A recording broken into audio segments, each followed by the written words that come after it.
Alright, you lot. Battlefield 6's open beta is smashing it. 279,000 on Steam alone this morning, while Call of Duty with all its mods is sat wheezing at 32,000. And that's for counting everyone on EA Play, Xbox and PlayStation. COD's been king at Hill for years, but right now Battlefield's kicked it clean off and nicked crown.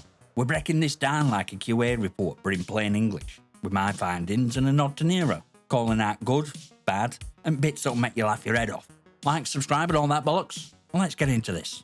Right, first things first, this beta is running smoother than most full releases. On PC, I was hitting around 120 FPS for most of my matches, only dip into 60s in respawn screen. No slideshow moments when chaos kicked off either, and I'm talking tight, close quarters objectives with tanks rolling in and explosions everywhere. On Xbox, it was the same story. Load times were quick. First couple of days, I was straight in. By day 3, queues were bigger than 35,000 one time, 105,000 another. But matchmaking still got me into games in under 10 seconds. That's unheard of in most betas. Nero pointed out server strain, and yeah, it's there. But it's holding up better than I expected, GINT numbers. I didn't have a single latency spike or memory leak, even after an 8-hour session. Your mileage will vary, especially if your ISP is routing your data through Timbuktu for its servers. But for me, it were rock solid. If you want to stress test it, get into Breakthrough on Siege of Cairo's choke point. That's where it beta flexes its muscle. On Xbox, controls felt tight straight out at gate. No delay when aiming down sights, meleeing, or swapping movement state. I played default first, then tweaked to me liking. But baseline were already spot on.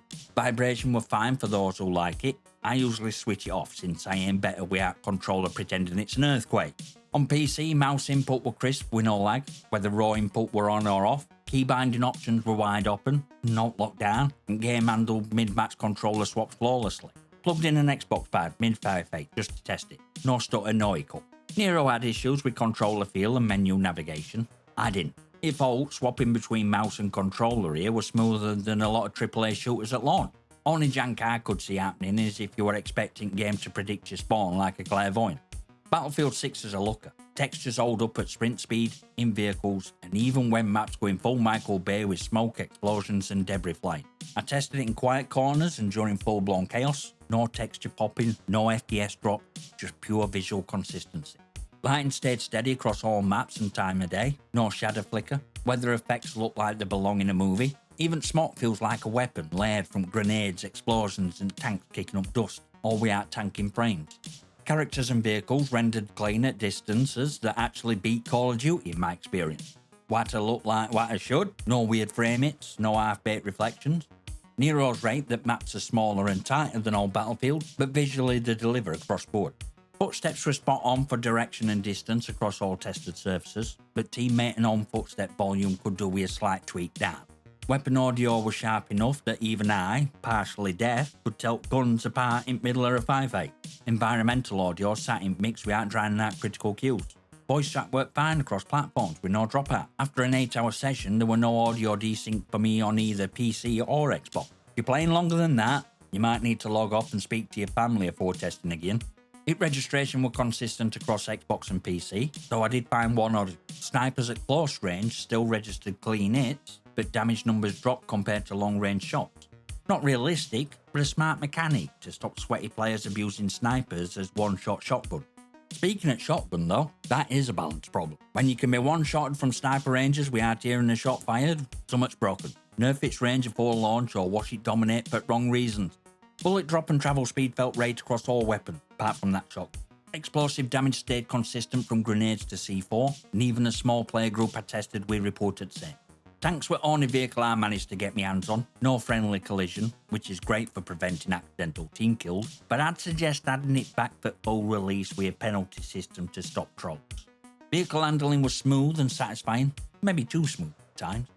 Objectives captured cleanly with no bugged progress bars, and I couldn't force any prone glitches near walls or objects. Everything in this department played exactly as expected. Matchmaking speeds across Xbox and PC were quick in every mode I tested. Crossplay party invites worked without hitch, and even when squad mixed platforms, stability held up. No crashes on my side during full session, though Nero pointed out and my own son confirmed there are players experiencing random crashes. That's a known issue, devs have already acknowledged it on Discord.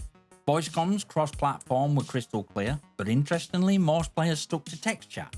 Worth noting, netcode issues aren't exclusive to PC. Even on console, players can run into problems depending on their ISP route.